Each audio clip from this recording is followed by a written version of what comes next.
사랑하는 성도 여러분, 어제 하루도 주의 은혜 가운데 평안하셨습니까? 2022년 2월 8일 화요일 아침 매일 성경 말씀 묵상 시간입니다. 다 같이 사도신경으로 신앙 고백하며 오늘 말씀 묵상 시간 함께 시작하겠습니다.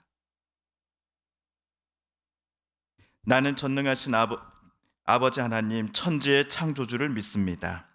나는 그의 유일하신 아들 우리 주 예수 그리스도를 믿습니다.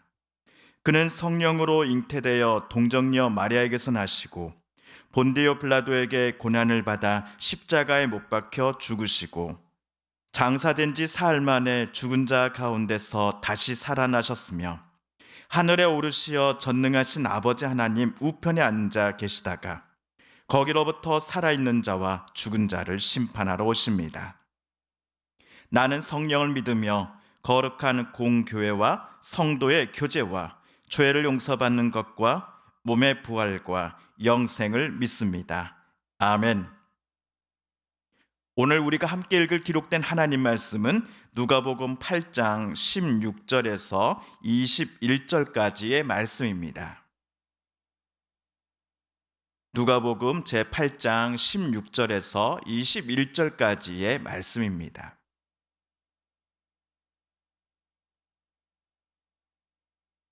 누구든지 등불을 켜서 그릇으로 덮거나 평상 아래에 두지 아니하고 등경 위에 두나니 이는 들어가는 자들로 그 빛을 보게 하려 함이라. 숨은 것이 장차 드러나지 아니할 것이 없고 감추인 것이 장차 알려지고 나타나지 않을 것이 없느니라. 그러므로 너희가 어떻게 들을까 스스로 삼가라. 누구든지 있는 자는 받겠고 없는 자는 그 있는 줄로 아는 것까지도 빼앗기리라 하시니라. 예수의 어머니와 그 동생들이 왔으나 무리로 인하여 가까이 하지 못하니 어떤 이가 알리되 당신의 어머니와 동생들이 당신을 보려고 밖에 서 있나이다. 예수께서 대답하여 이르시되 내 어머니와 내 동생들은 곧 하나님의 말씀을 듣고 행하는 이 사람들이라 하시니라. 아멘.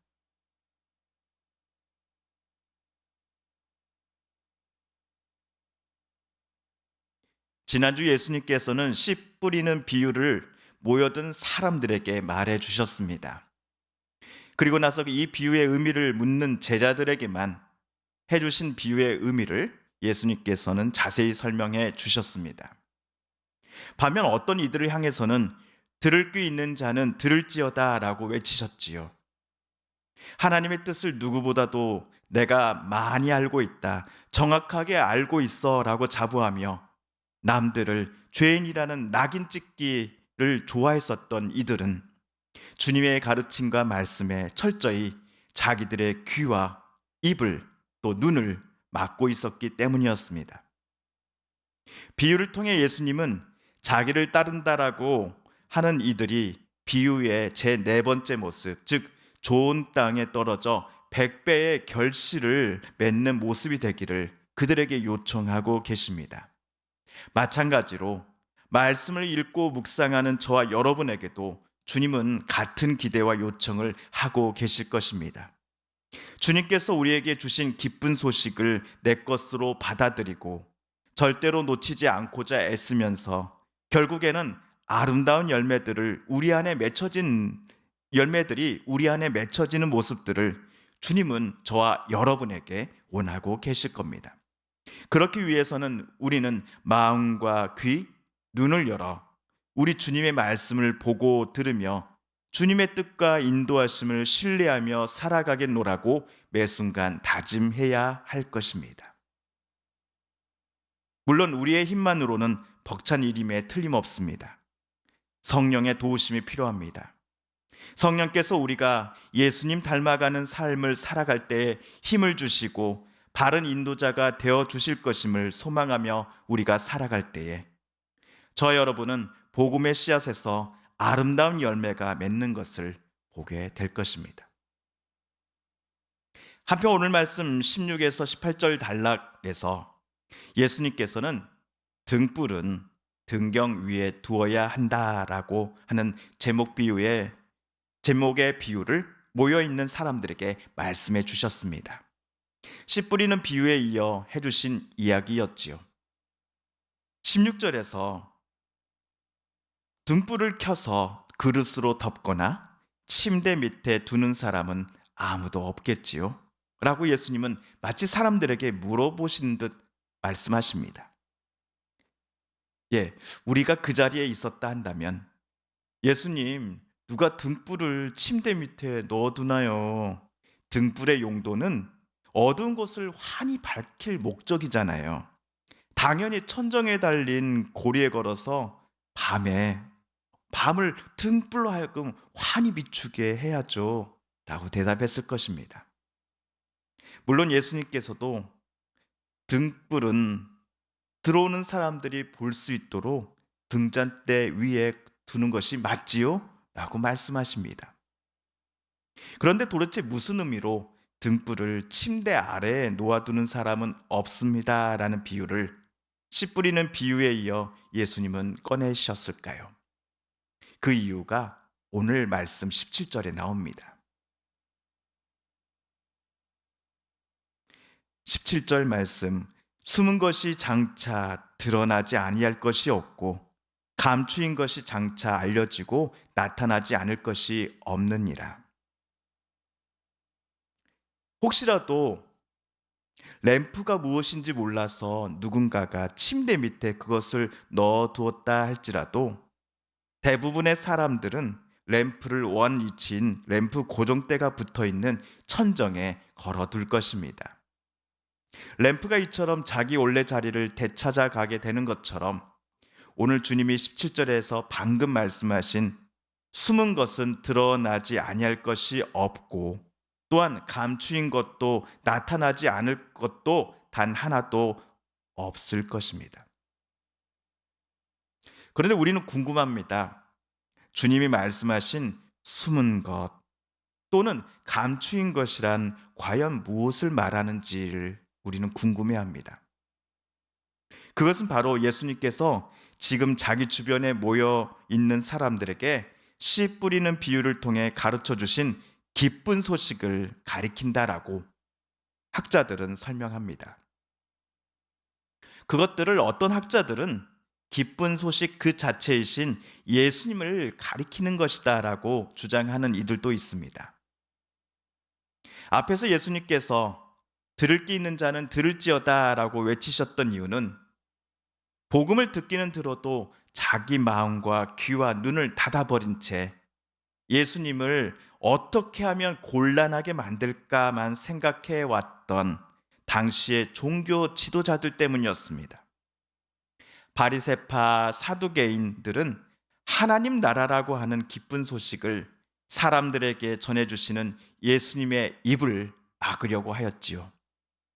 예수님을 사람들로부터 멀어지게 만들고 예수님의 입에서 나오는 메시지들을 사람들이 듣지 못하게 압박하였습니다. 다른 이의 귀를 막으려고 했습니다. 마치 밝은 빛을 내는 등불을 침대 밑에 넣어두는 삶처럼 말이지요. 그러나 예수님은 숨은 것, 감추인 것은 반드시 드러나고 알려질 것이다 라고 오늘 이야기하십니다. 그렇게 예수님께서는 자기 곁에 남아있는 사람들을 향해 가진 사람은 더 받을 것입니다. 반면 가지지 못한 사람은 가진 줄로 생각하는 것마저도 빼앗길 것입니다. 이 경고를 여러분은 조심히 여러분의 마음속에 새겨 놓으십시오라고 요청하셨습니다. 아마도 가진 사람이란 복음과 그 복음을 전해주신 예수님을 자기 마음속에 기쁘게 영접하는 사람일 것입니다. 반면 가지지 못한 사람이란 예수님과 그분의 메시지를 기분 나쁘게 생각하며 예수님을 오히려 박해하고 죽이려 했던 당시 종교 지도자들을 가리킬 것입니다. 이때 어떤 사람이 예수님 곁에 조심히 다가와 이렇게 말했습니다. 예수님, 어머님과 동생분들이 예수님을 뵈려고 지금 오셨습니다. 하지만 예수님께서도 아시다시피 주님 주변에 지금 인파가 어마어마하지 않습니까? 그래서 가족분들은 저 멀리 저기 계시네요 라고 말하였습니다. 오늘 성경 19에서 20절에서는 나오지 않습니다만 아마도 이 사람은 예수님, 제가 가서 가족분들을 예수님 곁으로 모시고 오면 될까요? 라고 예수님께 물어봤겠지요. 그 사람은 예수님께서 당연히 이곳으로 모셔와 주십시오 라고 대답하실 것으로 예상하였을 겁니다. 하지만 21절에 나오는 예수님의 대답은 그의 생각과는 정반대였습니다. 예수께서 대답하여 이르시되 내 어머니와 내 동생들은 곧 하나님의 말씀을 듣고 행하는 이 사람들이라 하시니라. 이 대답을 바로 옆에서 들었던 그 사람이나 주변의 무리들은 많이 당황하였을 겁니다. 이 본문을 읽었던 현대의 어떤 이들은 예수님이 좀 스타가 되더니 어머니도 동생도 돌보지 않는 불효자식에 자기만 아는 나쁜 형이 되어 있었네 라고 말하기도 합니다. 물론 저와 여러분도 이 단락만 따로 떼어서 봤다면 비슷한 마음을 예수님께 가졌을 것입니다. 하지만 방금 내 어머니와 내 동생들은 곧 하나님의 말씀을 듣고 행하는 이 사람들입니다 라는 예수님의 대답에서 우리는 이것이 비유적인 표현이라는 것을 알게 됩니다. 씨를 좋은 땅에 뿌리니 씨앗을 틔우고 열매가 맺혀진 경우처럼 복음의 씨앗을 전해주시는 예수님을 기쁜 마음으로 영접하고 예수님의 가르침처럼 살기를 기뻐하는 사람들이 바로 내 가족과 다름없습니다 라고 예수님은 말씀하신 것입니다. 이런 의미에서 우리를 향해서도 예수님께서는 여러분은 내 가족입니다 라고 말씀해 주실 것입니다. 듣고 보며 또한 가르쳐왔던 예수님의 말씀과 가르침 그리고 기쁜 소식을 하나님 나라에 관한 복음을 내 가족, 이웃들에게 전하며 우리의 스승이신 예수님의 뜻대로 살아가기를 기뻐하는 우리 성도님들이시기에 주님은 여러분이 내 어머니요 내 동생들입니다 라고 칭찬해 주시리라 저는 믿기 때문입니다. 사랑하는 성도 여러분, 오늘은 누가복음 말씀 묵상 제 20번째 시간이었습니다. 오늘 말씀을 읽으실 때 하나님께서 저와 여러분에게 깨닫게 해주신 교훈과 말씀, 들려주신 음성을 기억하시며 이 시간 우리 함께 기도드리기를 원합니다. 우리 성도님들과 가족들 중에 하나님의 고쳐주심과 일으켜 세워주심 또 치료하여 주심을 놓고 간절히 기도하는 분들이 계십니다. 이 시간 우리도 한 마음과 한 뜻으로 함께 기도하십시다. 마지막으로 우리가 가지고 나오는 간절한 기도 제목 하나님께 아뢰며 하나님의 은혜의 보좌 앞으로 더 가까이 나아가겠습니다. 함께 기도합니다.